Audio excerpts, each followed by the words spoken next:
ولی طالبانو جمال کزی سره ولی ناروا ده د حیض په حالت کې.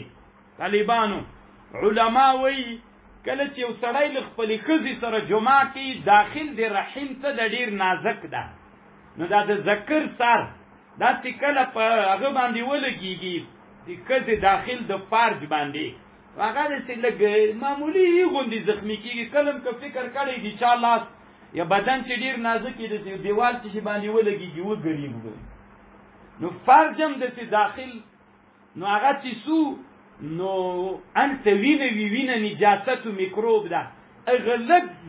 اغلق زخم سره چې وینه یو جای سي طالبانو هغه میکروب ده، هغه ټول میکروب اخلي.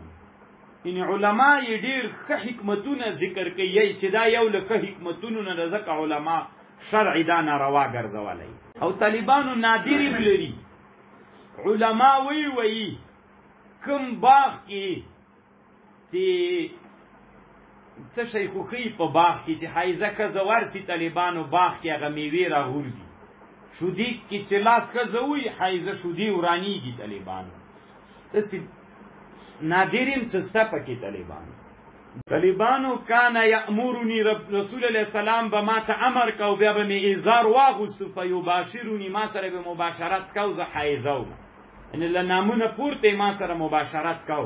اربهو کم یو دی تاسې ډېر مالک ده چې د خپل هغه ساتنه وکړي، کما کان رسول صلی الله علیه وسلم چې قدرت درلوده چې خپل ارب وساتي.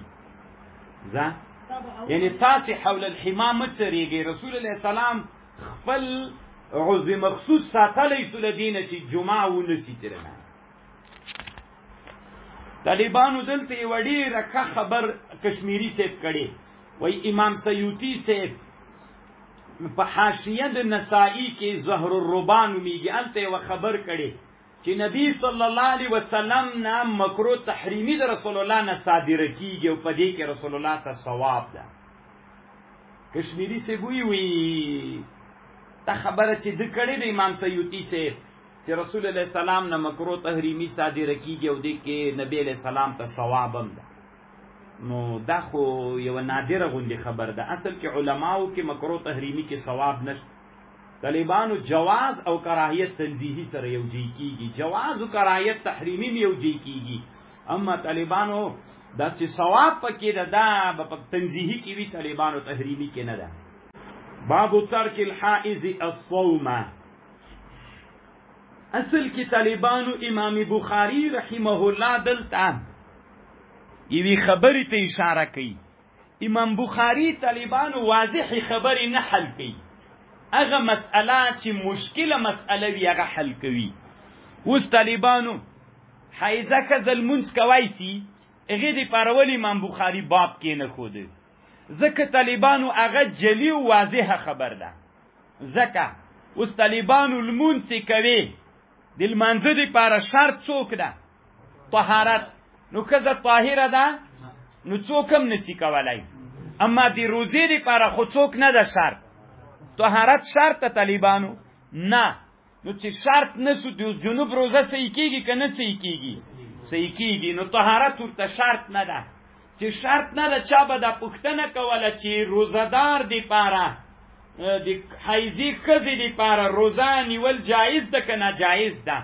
امام بخاري باب کې ښوده چې نه روزه نه ده جایز ورته، چې روزه ورته ونیسي دا څوک نه، دا نه ده جایزه.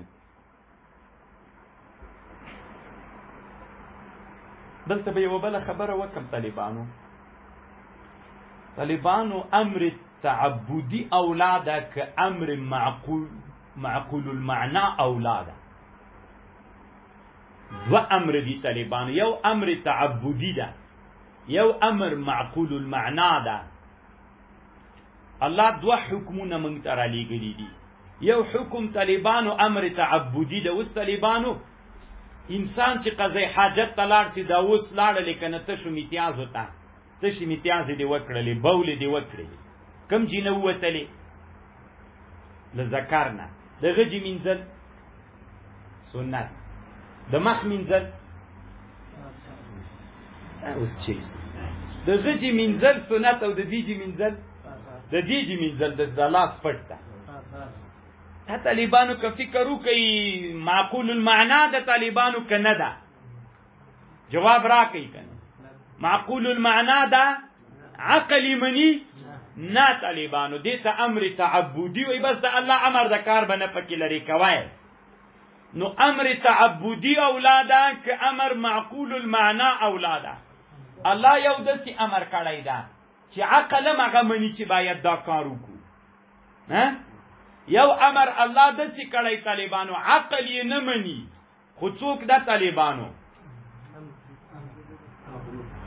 تعبدي د امر بس موږ باید د الله عبادت وکړو نور کوم یو اولاد دي کې د علماو اختلاف ده بعضی اصل کې دا مسئله د اصول فقه علما بحث کوي بعضی علما وی معقول المعنا اولاده که د سړي هغه عقل کپی اطمینانی راځي کنه خو چې وای منی علت ذکر کې به خوندم عبادت کوي بعضی علما وی نه امر تعبدي اولاده طالبانو امر معقول المعنا تقریبا اکثر علما وی چې اولاده خبر پوي سولې امر معقول المعنا دا اولاد طالبانو لامر تعبدینا خو بیا م اختلاف شته پکې طالبانو شامی پر رد المحتار کې په مسله باندې بحث کړای اوس طالبانو نل منسکول حایزی لپاره دا معقول المعنا ده کنه زکه حایزه به ولی منځ نه کوي زکه دی منځري لپاره طهارت شرط ده طاهر نه ده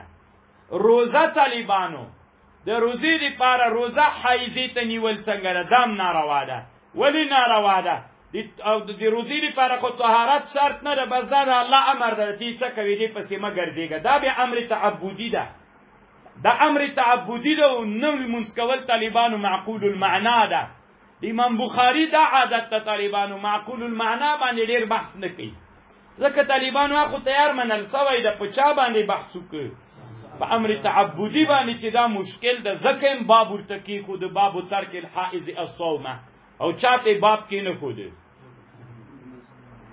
الله دی وکي چې دی ما په خبر تاسو پوي شوی خو یو خبر بلم را سره واوري طالبانو دی مون حنفي فقها د سلیکی وای کله چې خزا د حیث په حالت کې و د منځ قضایي ستپی راوړي به کرایوړي روا ده ناروا ده طالبان دین کې به زیادت نه را پیدا کوي شارع چې نه دی ویلي ته به چې د منځ څوک نه کدا مونږ قضایي دی راوړل ګناه ده طالبان د روزي قضایي روزه نیول ستا قضایي ستا د حیزي باندې وو طالبان صرف یو خبره طالبانو فقها ولیکل ده وای چې خزه د حیث په حالت کې و نو چې د منځ وخت راغی طالبانو او دستي وکی را دي سي په خپل جای نماز دې هغه د منځ په اندازه قدر تکینی چې هغه عادت پوره شي چې عادت ترویر نشي طالبانو دا خبر فقها کوي پوه شئ